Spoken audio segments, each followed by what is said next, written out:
નમસ્કાર મિત્રો, હું રાજેશ ભાસ્કર આપ સૌનું યુટ્યુબમાં આપણી આ ચેનલ પર સ્વાગત કરું છું. મિત્રો, આજે આપણે તારીખ 28 જૂન 2026ના કેટલાક મોસ્ટ ઇમ્પોર્ટન્ટ કરંટ અફેર અને અગાઉની પરીક્ષામાં પૂછાયેલા કેટલાક ઇમ્પોર્ટન્ટ પ્રશ્નો વિશે ડિટેલમાં ચર્ચા કરીશું, જે આપને આવનારી પરીક્ષા માટે ખૂબ જ ઉપયોગી સાબિત થશે. તો મિત્રો, આપ આ ચર્ચા સાથે જોડાઈ રહેજો અને વિડીયોને પહેલેથી લઈને છેલ્લે સુધી પૂરેપૂરો જોવાનો આગ્રહ રાખજો. તો ચલો મિત્રો, શરૂ કરીએ. શરૂઆત કરતા પહેલા જણાવી દઉં કે જો તમારે આપણી આ યુટ્યુબ ચેનલને સબસ્ક્રાઇબ કરવાનું બાકી હોય તો ચેનલને સબસ્ક્રાઇબ કરજો, નોટિફિકેશન બેલ આઇકોનને પ્રેસ કરીને, અને જો તમને વિડીયો પસંદ આવે તો વિડીયોને લાઇક કરજો, પરંતુ વિડીયોને શેર કરવાનું ના ભૂલતા. તમારા જેટલા પણ મિત્રો જેઓ કોમ્પિટિટિવ એક્ઝામની તૈયારી કરી રહ્યા છે એ બધા મિત્રો જોડે આ વિડીયોની લિંકને અત્યારે શેર કરી દો, તમે જે તે સોશિયલ મીડિયા એપ્લિકેશન વાપરતા હો એમાં. ચલો તો શરૂઆત કરીએ. સૌપ્રથમ જોઈશું અગાઉની પરીક્ષામાં પૂછાયેલા સામાન્ય વિજ્ઞાનના પ્રશ્નો, જેના જવાબો તમારે કમેન્ટ બોક્સમાં લખીને જણાવવાના છે. વિડીયોના લાસ્ટમાં જ્યારે હું તમને આ દરેક પ્રશ્નોના જવાબ જણાવું ત્યારે તમારે ચેક કરવાનું કે તમે આપેલા પ્રશ્નોના જવાબમાંથી કેટલા પ્રશ્નોના જવાબ સાચા છે, અને જેટલા પણ પ્રશ્નો જવાબ સાચા હોય એનો આંકડો તમારે કમેન્ટમાં લખવાનો કે 10માંથી આટલા સાચા છે. ડેઇલી જીકે ટેસ્ટમાં આપણે રોજ 10 પ્રશ્નો પૂછે, જેમાંથી 5 પ્રશ્નો સામાન્ય વિજ્ઞાનના હોય છે. બાકીના જે 5 પ્રશ્નો છે એ ગુજરાતના ઇતિહાસના પ્રશ્નો છે. તો તમે તમારા આન્સર આપો નીચે કમેન્ટ બોક્સમાં, અને હું આજના કરંટ અફેરનો પ્રથમ પ્રશ્ન છે એની શરૂઆત કરું છું. પ્રથમ પ્રશ્ન છે કે તાજેતરમાં કયા આઈઆઈટી ખાતે urban resilience strategies planning for climate change and extreme event આ વિષય પર ત્રિદિવસીય વર્કશોપનું આયોજન કરવામાં આવ્યું હતું? તો જવાબ આવશે આઈઆઈટી ગાંધીનગર ખાતે. કઈ જગ્યાએ? આઈઆઈટી ગાંધીનગર ખાતે. તો Indian institute of technology Gandhinagar, તો એ ગાંધીનગરના doctor Kiransinh Patel centre for sustainable development એના દ્વારા urban resilience strategies planning for climate change and extreme event આ વિષય ઉપર ત્રિદિવસીય વર્કશોપનું આયોજન કરવામાં આવ્યું છે. આ વર્કશોપ ગુજરાત અર્બન ડેવલપમેન્ટ ઇન્સ્ટિટ્યૂટના સહયોગથી 23થી 25 જૂન 2026 દરમિયાન યોજાઈ રહ્યું છે. વર્કશોપનું ઉદ્ઘાટન તો ગુડીના director general doctor IP Gautam, તમને ખબર હોય તો અમદાવાદના મ્યુનિસિપલ કમિશનર રહી ચૂક્યા છે ભૂતકાળમાં, તો એમના દ્વારા કરવામાં આવ્યું હતું. હેતુ શું છે? તો સ્થિતિસ્થાપક, ટકાઉ અને સર્વસમાવેશક શહેરી વાતાવરણના નિર્માણ માટે જે નીતિ નિર્માતાઓ છે, જે આયોજકો છે, ઇજનેરો છે, સંશોધકો છે, બધાને એક મંચ પર લાવવાના છે અને આબોહવા પરિવર્તનના પડકારોનો સામનો કરવાનો છે. મુખ્ય ક્ષેત્રો તો વર્કશોપની અંદર પૂર વ્યવસ્થાપન, શહેરી જંગલો, જળાશયોનું પુનર્જીવન, ટકાઉ ઇન્ફ્રાસ્ટ્રક્ચર, કાર્યક્ષમ જાહેર પરિવહન, ટેકનોલોજી સક્ષમ ગવર્નન્સ સિસ્ટમ, એમાં રોકાણની જરૂરિયાત, એના પર ભાર મૂકવામાં આવ્યો છે. સહભાગીઓ આયોજનના ભાગરૂપે અમદાવાદ મ્યુનિસિપલ કોર્પોરેશનના બીઆરટીએસ કંટ્રોલ રૂમ અને આઈઆઈટી ગાંધીનગર રિસર્ચ પાર્ક ખાતે એઆઈ રેઝિલિયન્સ એન્ડ કમાન્ડ સેન્ટરની મુલાકાત લેશે. આઈઆઈટી ગાંધીનગરની વાત કરી છે, તમને ખબર છે કે એની સ્થાપના 2008માં થઈ. એના જે આઈઆઈટી ગાંધીનગરના જે ચેરમેન છે સંજીવ પુરી એમનું નામ છે, બરાબર. એના ડિરેક્ટરનું નામ છે રજત મુના, અને ત્યાં એક સુપર કોમ્પ્યુટર પ્રસ્થાપિત કર્યું છે. નામ તમને ખબર હોય તો કમેન્ટ બોક્સમાં લખીને જણાવો. દર વર્ષે રાષ્ટ્રીય વીમા જાગૃતિ દિવસ ક્યારે ઉજવવામાં આવે છે? તો આજનો દિવસ એટલે કે 28મી જૂનના રોજ. તો 28મી જૂનના રોજ રાષ્ટ્રીય વીમા જાગૃતિ દિવસ મનાવવામાં આવે છે. આ દિવસનો મુખ્ય ઉદ્દેશ લોકોને તેમના જીવન, સ્વાસ્થ્ય અને મિલકતની સુરક્ષા માટે વીમાના મહત્વ વિશે માહિતીગાર કરવાનો છે. જીવનમાં અણધારી આફતો, બીમારી કે આર્થિક નુકસાન સમયે વીમો એક મજબૂત સુરક્ષા કવચ તરીકે કામ કરે છે. ભારતમાં વીમા ક્ષેત્રનું નિયમન IRDAI, insurance regulatory and development authority of India એના દ્વારા કરવામાં આવે છે, જેની સ્થાપના 1999માં થઈ. હેડક્વાર્ટર હૈદરાબાદમાં છે. તમારે એના ચેરમેનનું નામ જણાવવાનું છે. કમેન્ટ બોક્સમાં લખીને તમને આન્સર આવડતો હોય તો લખી શકો છો, બરાબર છે. તમને ખબર છે કે આપણા ભારતની અંદર 100% વીમા ધરાવતો પ્રથમ જિલ્લો અલવર રાજસ્થાનમાં, યાદ રાખજો. રાષ્ટ્રપતિ ભવન ખાતે પદ્મ પુરસ્કારો એનાયત થયા 2026. તો રાષ્ટ્રપતિ શ્રીમતી દ્રૌપદી મુર્મુ છે, એમણે રાષ્ટ્રપતિ ભવન ખાતે આયોજિત એક ભવ્ય સમારોહમાં દેશના વિવિધ ક્ષેત્રોના 65 મહાનુભાવોને પદ્મ પુરસ્કારો એનાયત કર્યા છે. આ વર્ષની શરૂઆતમાં સરકાર દ્વારા કુલ 131 પદ્મ પુરસ્કારો, જેમાં 5 પદ્મ વિભૂષણ, 13 પદ્મભૂષણ, 113 પદ્મશ્રીની જાહેરાત કરાઈ હતી. અત્યારે જે સન્માનિત થયેલા મુખ્ય હસ્તીમાં રોહિત શર્મા, આર માધવન, મમ્મૂટી, અલકા યાજ્ઞિક, વિજય અમૃતરાજ. પદ્મ પુરસ્કારની વાત કરીએ તો ભારત સરકાર દ્વારા દર વર્ષે પ્રજાસત્તાક દિવસની પૂર્વ સંધ્યાએ એટલે કે 25મી જાન્યુઆરીની સાંજે જાહેર કરવામાં આવતા દેશના સર્વોચ્ચ નાગરિક સન્માનો છે. 3 શ્રેણીમાં આપવામાં આવે છે: પદ્મ વિભૂષણ, પદ્મભૂષણ, પદ્મશ્રી. બરાબર છે, તો આ યાદ રાખજો. બરાબર છે. આપણા ગુજરાતની અંદર તમે જોશો તો 5 એવા મહાનુભાવો છે જેમને પદ્મશ્રી આપવામાં આવ્યો છે. તમને નામ આવડતું હોય તો જણાવી શકો છો. મિત્રો, વિડીયો પસંદ આવ્યો હોય, ભણવાની મજા આવી હોય તો વિડીયોને લાઇક કરો, તમારા મિત્રો જોડે વિડીયોની લિંકને શેર કરો. આપણી બંને યુટ્યુબ ચેનલ રાજેશ ભાસ્કર 2 એને સબસ્ક્રાઇબ કરવાનું બાકી હોય તો સબસ્ક્રાઇબ કરો, નોટિફિકેશન બેલ આઇકોન પ્રેસ કરીને.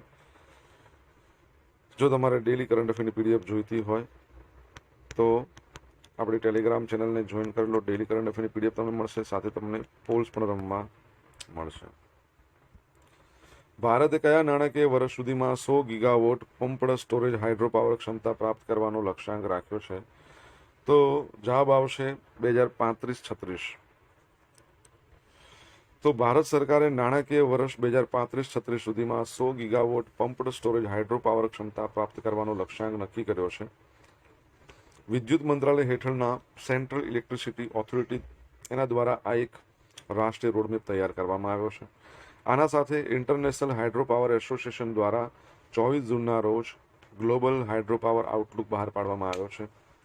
હવે પમ્પ્ડ સ્ટોરેજ હાઇડ્રો પાવર અને ભારતની સ્થિતિ જોઈએ તો આ ટેકનિકમાં જુદી જુદી ઊંચાઈ પર આવેલ 2 જળાશયો છે એનો ઉપયોગ થાય છે. ઓકે, જ્યારે વીજળીની માંગ ઓછી હોય ત્યારે પાણીને પંપ કરીને ઉપરના જળાશયમાં મોકલવામાં આવે છે, અને જ્યારે પીક ડિમાન્ડ હોય, માંગ વધારે હોય, ત્યારે પાણી છોડીને વીજળી ઉત્પન્ન કરવામાં આવે છે. ડિસેમ્બર 2025 સુધીમાં ભારતમાં 7.2 ગીગાવોટની કુલ ક્ષમતા ધરાવતા 7.2 ગીગાવોટની ક્ષમતા, તો 10 પમ્પ્ડ સ્ટોરેજ પ્રોજેક્ટ કાર્યરત હતા. બીજા 11.6 ગીગાવોટ ક્ષમતા ધરાવતા 10 પ્રોજેક્ટ નિર્માણાધીન હતા. 10 જાન્યુઆરી 2026ના રોજ દેશની કુલ જળવિદ્યુત ક્ષમતા 50.91 ગીગાવોટ નોંધાઈ છે. અને આજે પમ્પ્ડ સ્ટોરેજની અંદાજિત સંભવિત ક્ષમતા આશરે 288 ગીગાવોટ જેટલી વિશાળ છે. 2024માં સરકારે આ ક્ષેત્ર માટે 12,461 કરોડ રૂપિયાની ફાળવણી કરી છે. ઓકે, તમને ખબર છે આપણે રિન્યુએબલ એનર્જીનો ભારત સરકારનો લક્ષ્યાંક 2030નો કેટલા ગીગાવોટનો છે? રિન્યુએબલ એનર્જી ખબર હોય તો જણાવો. જૂન 2026માં $1.5 બિલિયન મૂલ્યાંકન સાથે ભારતનું નવું યુનિકોર્ન બનેલું એઆઈ સ્ટાર્ટઅપ કયું છે? તો સર્વમ એઆઈ. કયું છે? સર્વમ એઆઈ. બેંગલુરુ સ્થિત છે આર્ટિફિશિયલ ઇન્ટેલિજન્સ સ્ટાર્ટઅપ સર્વમ એઆઈ 15મી જૂનના રોજ એના જે સિરીઝ બી ફંડિંગ રાઉન્ડમાં $234 મિલિયન મેળવ્યા છે. અને આ સાથે જ કંપનીનું કુલ મૂલ્યાંકન $1.5 બિલિયન પર પહોંચી ગયું છે અને ભારતની યુનિકોર્ન ક્લબમાં સામેલ થઈ ગઈ છે. મુખ્ય રોકાણકાર કોણ છે? તો ફંડિંગ રાઉન્ડનું નેતૃત્વ HCL ટેક દ્વારા કરવામાં આવ્યું હતું, જેણે કંપનીમાં 10.46% હિસ્સો ખરીદ્યો છે. સ્થાપના અને પ્રોફાઇલ. આ કંપનીની સ્થાપના 2023માં વિવેક રાઘવન અને પ્રત્યુષ કુમાર દ્વારા કરવામાં આવી. આ એક સોવરેન એઆઈ સ્ટાર્ટઅપ છે. ભારતીય ભાષાઓ અને સ્થાનિક ડેટા આધારિત એઆઈ મોડલ્સ બનાવે છે. મોડલ્સનો ઉપયોગ. કંપનીએ ભારતીય ભાષાઓ માટે ખાસ 30 બિલિયન અને 105 બિલિયન પેરામીટરના ઓપન સોર્સ મોડલ લોન્ચ કર્યા છે. આ સિસ્ટમનો ઉપયોગ કૃષિ મંત્રાલય માટે 1.7 કરોડ ખેડૂતોના ડેટા એકત્રિત કરવા માટે પણ થઈ ચૂક્યો છે. ઓકે, તમને ખબર છે રિસન્ટલી આપણે ભણ્યા ભારતનું પ્રથમ સ્પેસ યુનિકોર્ન કયું બન્યું છે? ભારતનું પ્રથમ સ્પોર્ટ્સ યુનિકોર્ન કે તો તમારે યાદ રાખવાનું ચેન્નઈ સુપર કિંગ. શું આવશે? Chennai super king. Okay. Open એઆઈએ પ્રભજીત સિંઘને ભારતના એમડી તરીકે નિયુક્ત કર્યા છે. આર્ટિફિશિયલ ઇન્ટેલિજન્સ ક્ષેત્રની અગ્રણી વૈશ્વિક કંપની ઓપન એઆઈ એણે 26 જૂન 2026ના રોજ પ્રભજીત સિંઘને ભારતના નવા મેનેજિંગ ડિરેક્ટર તરીકે નિયુક્ત કરવાની જાહેરાત કરી છે. તેઓ સપ્ટેમ્બર 2026થી પોતાનો પદભાર સંભાળશે અને ઓપન એઆઈના એશિયા પેસિફિક ક્ષેત્રના મેનેજિંગ ડિરેક્ટર કિરણ મણીને રિપોર્ટ કરશે. અમેરિકા પછી ભારત છે ને ઓપન એઆઈ માટે વિશ્વનું બીજા નંબરનું સૌથી મોટું બજાર છે. ઓપન એઆઈમાં જોડાતા પહેલા પ્રભજીતસિંહ લગભગ 11 વર્ષ સુધી ઉબેર ઇન્ડિયામાં સાઉથ એશિયાના પ્રેસિડેન્ટ તરીકે સેવા આપી ચૂક્યા હતા, જ્યાં તેમણે ભારત, શ્રીલંકા, બાંગ્લાદેશમાં ઉબેરના બિઝનેસનું નેતૃત્વ કર્યું હતું. કંપનીએ નવેમ્બર 2025માં નવી દિલ્હી ખાતે પોતાના પ્રથમ ભારતીય ઓફિસ શરૂ કરી હતી. આગામી સમયમાં મુંબઈ અને બેંગલુરુમાં નવી ઓફિસો શરૂ કરવાનું આયોજન છે. ઓપન એઆઈની વાત કરીએ, 2015માં એની સ્થાપના થઈ. કેલિફોર્નિયામાં એનું હેડક્વાર્ટર છે. ઓપન એઆઈના સીઈઓ નું નામ તમને ખબર હોવું જોઈએ, કમેન્ટ બોક્સમાં લખો.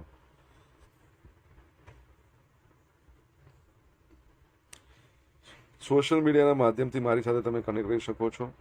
આપણું ઇન્સ્ટા આઈડી છે rajesh.i.bhaskar, ફેસબુક આઈડી છે RI ભાસ્કર અને ટેલિગ્રામ ચેનલ છે આપણી રાજેશ ભાસ્કર.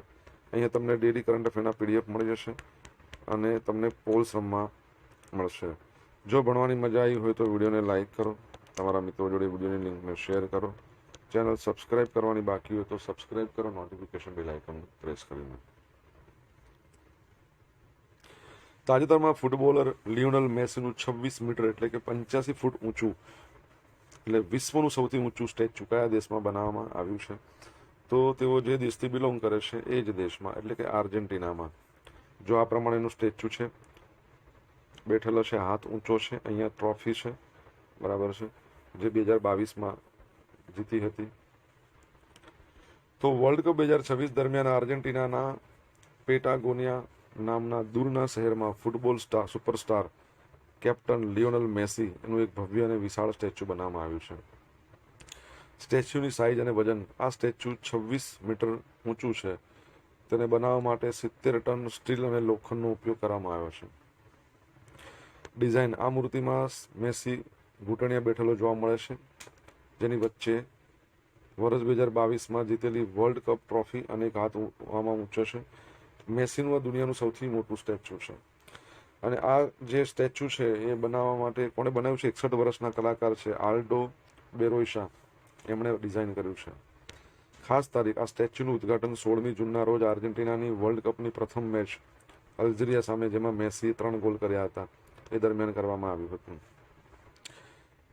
અને તમને ખબર હોય તો 24મી જૂન એનો જન્મદિવસ હતો મેસી. લિયોનલ મેસીની વાત કરીએ ને તો તમારે યાદ રાખવાનું છે, આપણે ભણ્યા હતા કે આર્જેન્ટિનાની અલ્જેરિયા સામેની પ્રથમ મેચ હતી ફિફા વર્લ્ડ કપની, એમાં એણે 3 ગોલ કર્યા, હેટ્રિક મારી. અને અત્યાર સુધી ફિફા વર્લ્ડ કપમાં સૌથી વધારે ગોલ કરનાર ખેલાડી છે. કેટલા ગોલ તમારે જણાવવાના છે. બીજી બાબત તમારે પણ યાદ રાખવાની કે લિયોનલ મેસીની વાત કરીએ, સેકન્ડ નંબરના એવા ફૂટબોલર છે જેઓ બિલિયોનર બન્યા, હમણાં જ બન્યા છે. પહેલા નંબરે ક્રિસ્ટિયાનો રોનાલ્ડો. ત્રીજી વસ્તુ તમારે યાદ રાખવાની છે, 2 વસ્તુ થઈ ગઈ કે પ્રિન્સેસ ઓફ આસ્ટુરિયાસ, આ એવોર્ડથી એમને સન્માનિત કરવામાં આવશે. અને ભારતની મુલાકાત તેમની તમને ખબર હોય તો GOAT, greatest of all time, તો એ પણ યાદ રાખજો. ઓકે.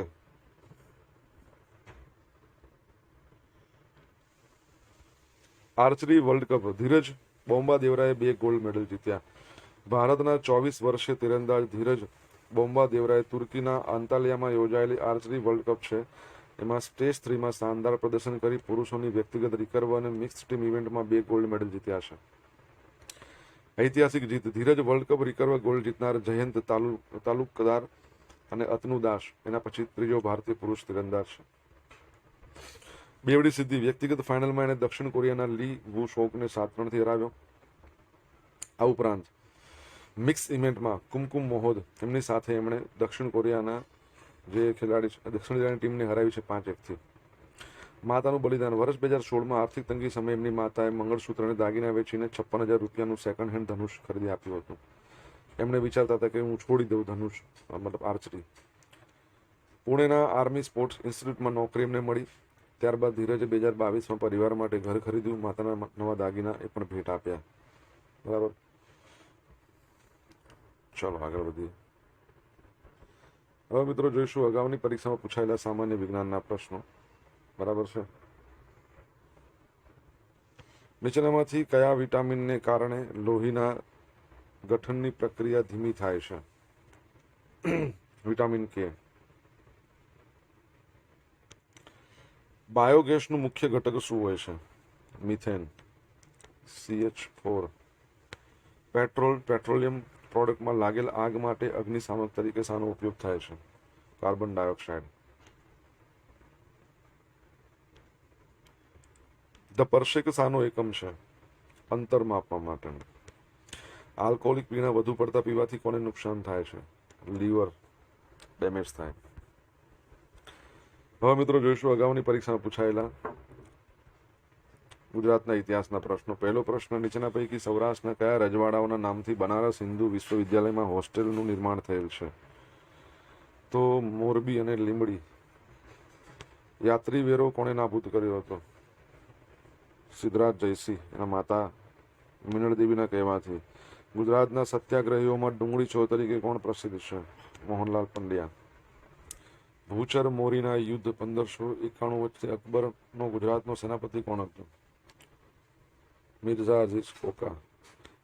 ગુજરાતના વલ્લભીમાં 7મી સદીમાં કયા ચીની યાત્રીએ મુલાકાત લીધી હતી? વલ્લભીપુર, જે આવેલું છે ગોહિલવાડ એટલે કે ભાવનગરમાં.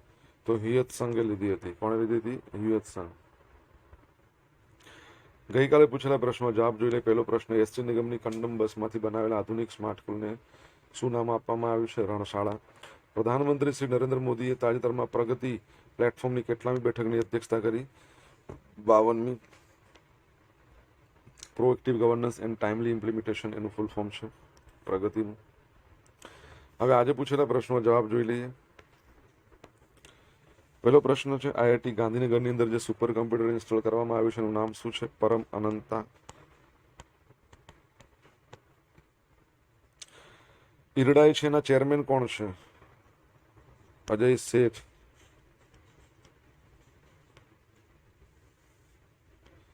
ત્યારબાદનો પ્રશ્ન શું છે કે 5 મહાનુભાવો છે ગુજરાતમાંથી જેમને કહી શકાય કે પદ્મશ્રી પુરસ્કાર મળ્યો છે આ વખતે. તો એના માટે એક ટ્રીક મેં તમને કહી હતી, અમીર ધની એવી ટ્રીક યાદ રાખવાનું, અમીર ધની. તો એ પરથી અરવિંદ વૈદ, મી પરથી મીર હાજી કાસિમ, ર પરથી રતિલાલ બોરીસાગર, ધ ધાર્મિકલાલ પંડ્યા અને ન અમીર ધની, ની પરથી નિલેશ માંડલેકર. ચોથા નંબરનો પ્રશ્ન શું હતો? ભારતને 500 ગીગાવોટ રિન્યુએબલ એનર્જી 2030 સુધીમાં કહી શકાય લક્ષ્યાંક રાખ્યો છે.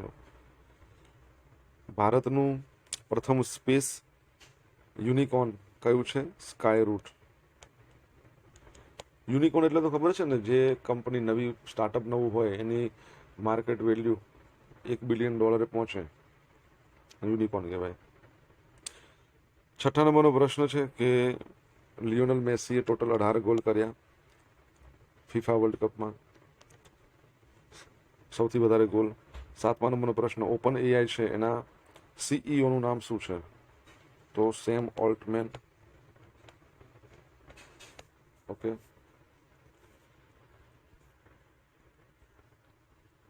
હવે મિત્રો જોઈશું ગઈકાલના કરંટ અફેરમાંથી પૂછેલા કેટલાક ઇમ્પોર્ટન્ટ પ્રશ્નો જેના જવાબો તમારે લખવાના કમેન્ટમાં. પહેલો પ્રશ્ન, મુખ્યમંત્રી ભૂપેન્દ્ર પટેલના તાજેતરના નિર્ણય મુજબ વર્ગ 3ની સીધી ભરતીમાં પૂર્વ અગ્નિવીરોને કેટલા ટકા અનામતનો લાભ મળશે? સેકન્ડ, નવી E0 FIR સિસ્ટમ હેઠળ કેટલા રૂપિયાથી વધુની સાયબર નાણાકીય છેતરપિંડીના કેસો આવરી લેવામાં આવ્યા છે? જવાબ આવડતો હોય તો કમેન્ટમાં લખજો.